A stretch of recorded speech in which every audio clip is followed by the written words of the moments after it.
Hi guys, நம்ம சேலம் ஏற்காட்டில் 34th champion talk ஷோக்கு போயிருந்தேன். பார்க்கவே பிரம்மாண்டமாக இருந்துச்சு. ஜென்ரலாக ஃப்ளவர் ஷோ அப்போ கவர்மெண்ட் இது போடுவாங்க. இந்த தடவை ஏசிஎம்இ பண்ணியிருக்காங்க. சூப்பராக இருக்குது.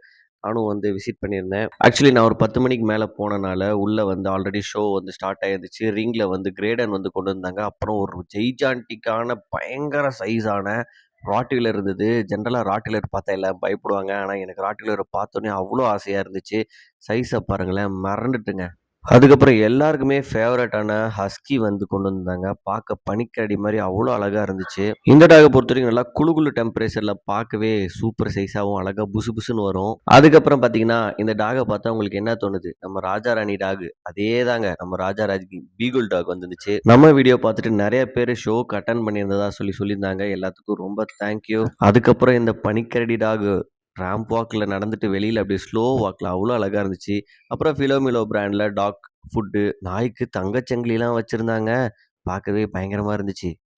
பார்க்க தான் ஆள் பட்டாவா பெருசாக இருப்பான், ஆனால் மனசில் குழந்தைங்க அவன். இப்போ ட்ரெண்டிங்கில் இருக்கிற எல்லாத்துக்கும் பிடிச்ச ஒரு டாக்னா சிட்சு தான். பார்க்க பவுனு மூஞ்சி மாதிரி எவ்வளோ அழகாக இருக்குல்ல. டாக் மேலாக இருந்தாலும் ஃபீமேலாக இருந்தாலும் ஃபீமேல் வேஷம் கன்ஃபார்ம். இந்த கருத்த குட்டியில மூஞ்சி எங்க இருக்குன்னு நான் கண்டுபிடிக்கவே ரொம்ப நேரம் பண்ணிட்டு இருந்தேன். ஃபைனலா நீங்க யாரெல்லாம் ராட்வீலர் லவருங்கிறத மறக்காம கமெண்ட் பண்ணிட்டு போங்க. பார்க்க சும்மா எப்படி நடக்குது பாத்தீங்களா? ராஜாதி ராஜா அப்படி நடக்குது பாருங்க, சும்மா கெத்தா.